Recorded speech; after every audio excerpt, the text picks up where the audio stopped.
Besma a vu pendant 35 ans. Elle est devenue non-voyante il y a plus de 20 ans. Avec son association IPSAR, elle se bat contre toutes les discriminations et les barrières d'accès à la santé que subissent les personnes handicapées.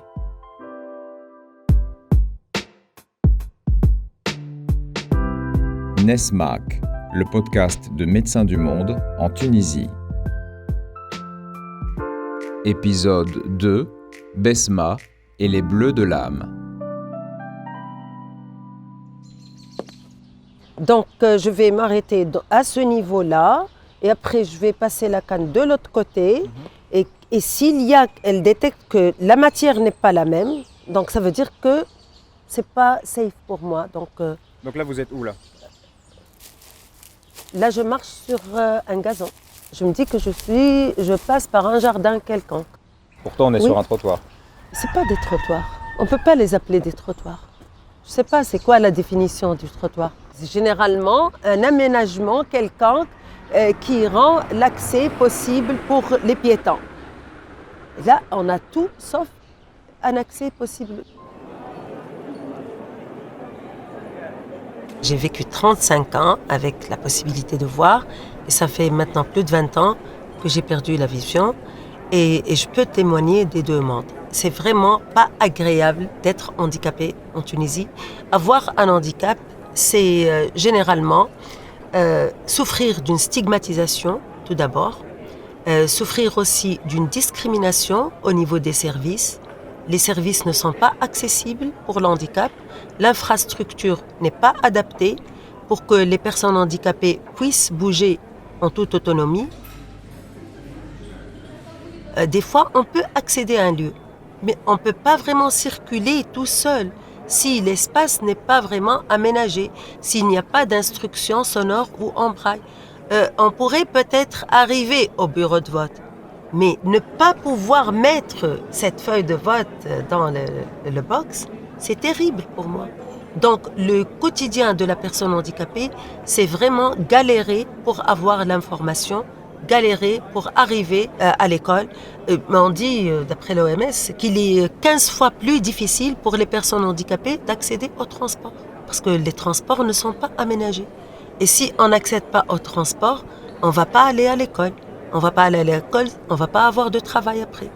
Et par la fin, on va se retrouver dans la pauvreté. C'est tout un enchaînement.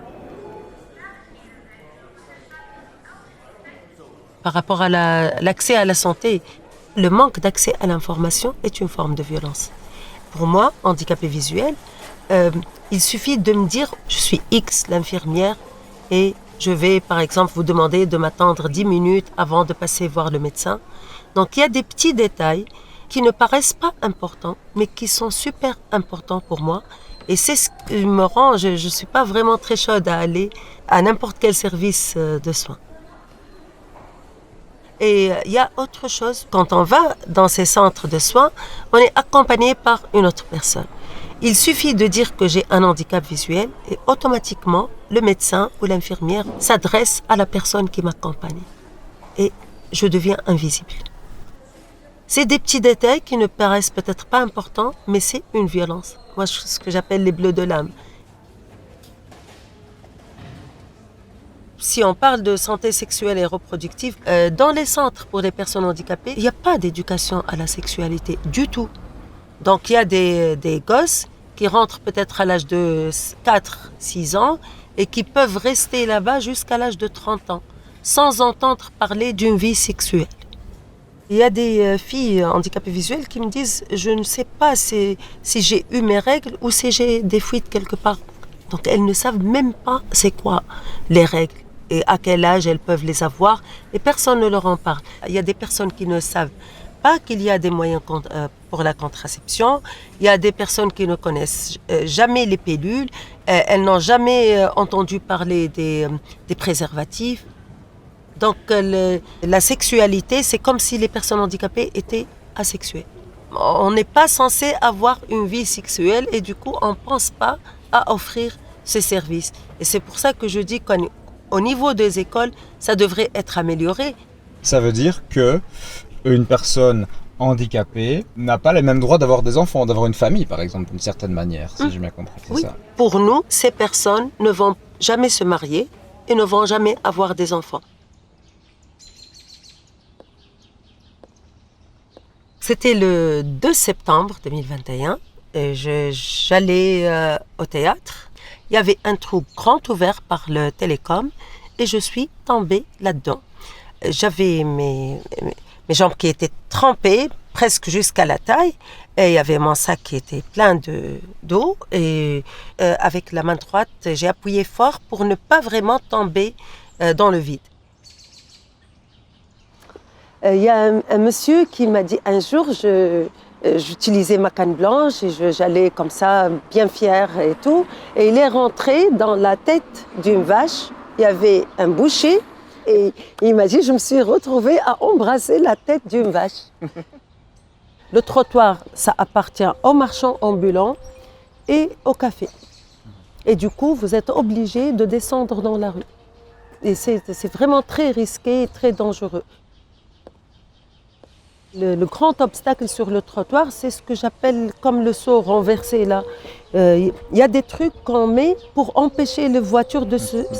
et qui sont vraiment invisibles et indétectables. Et je rentre là-dedans beaucoup de fois. On va avoir les jambes... Ouais, tout le temps. On devrait avoir des genouillères avec. C'est venu par ici parce Voilà. qu'il y a un peu de... Voilà, il y a un chien qui s'est... Il m'a fallu plus de 10 ans pour accepter la canne. Quand on n'est pas aveugle, la canne, c'est aussi la visibilité de l'handicap. Je prends l'exemple de la poste pour payer des factures et tout. J'ai une carte d'handicap qui me donne la priorité. Mais je n'arrive pas à avoir cette priorité parce qu'on me dit « Mais tu n'as rien, toi. Nom de Dieu, pourquoi tu dis que tu es handicapé ?» C'est parce que, par contre, si une personne rentre avec une canne blanche et des lunettes noires, tout le monde va sauter pour les aider. Et c'est ça l'image, quelque part, que j'aimerais contribuer à combattre. On peut avoir un handicap sans que cet handicap soit visible. Pour les personnes qui ne portent pas d'handicap, quand on parle d'handicap, l'image de la personne dans la chaise roulante revient en premier lieu. Alors que l'handicap, il est aussi mental, il est aussi auditif, il est aussi visuel et la plupart du temps, ce n'est pas un handicap visible. Donc la canne blanche, c'est aussi un travail sur soi pour l'accepter. Et jusqu'à présent, je ne porte pas de lunettes noires parce que j'ai horreur de la stigmatisation. Il n'y aura aucun changement qui pourrait être fait au niveau de services et de soins pour les personnes handicapées si on ne revient pas à l'accès au transport, à l'éducation, à l'emploi, pour lutter contre cette stigmatisation, pour combattre la discrimination et surtout pour essayer de garantir le droit aux soins, qui est quelque part un droit universel et qui est en principe respecté par la Tunisie, que ce soit dans la Constitution ou dans les conventions qu'elle a signées. Une bonne planification nécessite aussi la participation des personnes handicapées dans cette planification. Des fois, on se met à la place des personnes handicapées et on se dit « Ah tiens, un handicapé visuel a besoin de braille. » Mais ce n'est pas toutes les personnes qui lisent le braille. Il y a les personnes qui n'utilisent que l'audio. Donc, il y a beaucoup de choses que peut-être, en faisant participer les personnes handicapées, on pourrait voir mieux. Qu'est-ce qui pourrait marcher au niveau de l'handicap?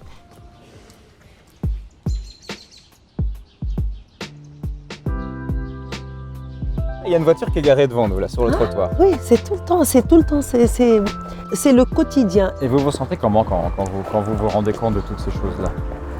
Il y a quelque part une frustration.